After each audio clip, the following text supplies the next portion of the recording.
66 साल आसमा जहांगीर 27 जनवरी 1952 को लाहौर में पैदा हुई और वो समाजी कारकुन और इंसानी हकूक़ की अलंबरदार के तौर पर जानी जाती थीं। नडर, बाहिम्मत और बेबाक खातून आसमा जहांगीर को सुप्रीम कोर्ट बार एसोसिएशन की पहली खातून सदर होने का एजाज़ हासिल था और वो जजेस बहाली तहरीक में भी पेश रहीं। 2007 में मुल्क में एमरजेंसी के नफाज के बाद आसमा जहांगीर को घर में नजर बंद किया गया, लेकिन इसके बावजूद वो खामोश न बैठीं और उस वक्त के सदर परवेज मुशर्रफ के फैसले के खिलाफ डट कर मुकाबला किया। आसमा जहांगीर को 2010 में हलाल इम्तियाज से नवाजा गया, जबकि 1995 में उन्हें मार्टिन एनन अवार्ड, रेमन मैग्सेसे अवार्ड, 2002 में ल्यू एंगर अवार्ड और 2010 में फॉर फ्रीडम अवार्ड से नवाजा गया। आसमा जहांगीर आयन के आर्टिकल 62(1)(f) की तशरीह के मुकदमे में भी सुप्रीम कोर्ट में पेश हुई और आखिरी मरतबा उन्होंने 9 फरवरी को अदालत के रूबरू पेश होकर दलाइल दिए।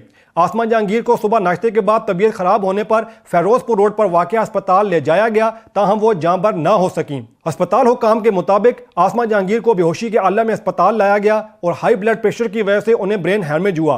डॉक्टरों के मुताबिक भरपूर कोशिश की गई कि उनकी हालत संभल जाए, लेकिन बेहोशी के आलम में ही उनका इंतकाल हो गया। खानदानी ज़राए के मुताबिक आसमा जहांगीर की नमाज जनाजा 13 फरवरी को अदा की जाएगी और तदफीन लंदन में मुकीम बेटी की वतन वापसी के बाद होगी।